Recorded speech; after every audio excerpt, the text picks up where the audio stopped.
You had a good week? Good! Are you proud of yourself? Good! As you should be, period. Did you thank God yet?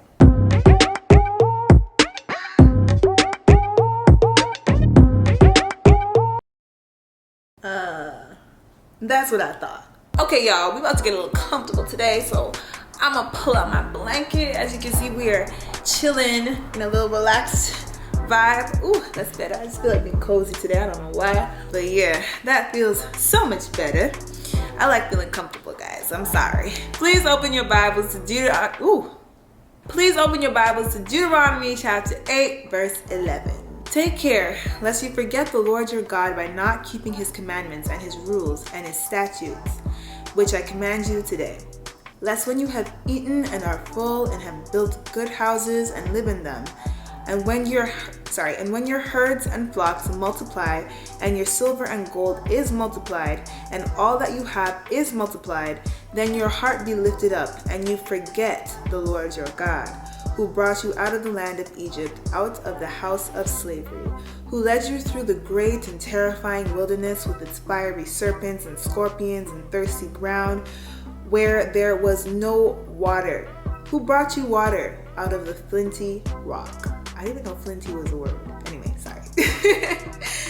Who fed you in the wilderness with manna that your fathers did not know, that he might humble you and test you, to do you good in the end. Beware lest you say in your heart, my power and the might of my hand have gotten me this wealth. Whew.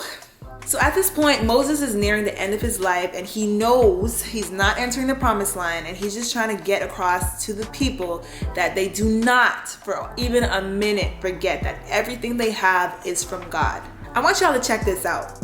A medical research experiment from the early 1990s took around 700 American nuns and investigated the process of aging and Alzheimer's disease.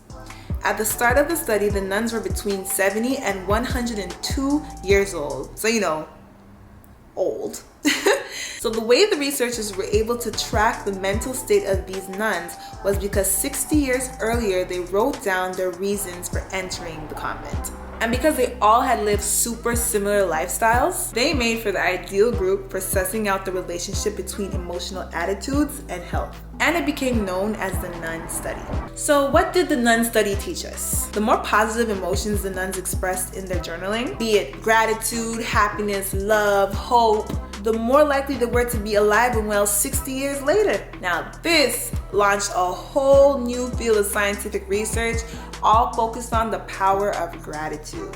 Now, if I look at my electronic Bible here on my phone, I can see that Moses warned us thousands of years ago that we make sure to remember who gave us all of this stuff. Yet another thing to be grateful for. The Bible, it is filled with all the lessons we need for a fruitful life. And I mean, we gotta admit, it is easy, or at least easier, to thank God when everything is going, nice and well. But what about when things aren't? Let's think about Job. Job's children had just died. And in chapter 1, verse 20 and 21, and I read, Then Job arose and tore his robe and shaved his head and fell on the ground and worshipped. And he said, Naked I came from my mother's womb, and naked shall I return. The Lord gave, and the Lord has taken away. Blessed be the name of the Lord. I don't know about y'all, but Job, bro. Job was something else.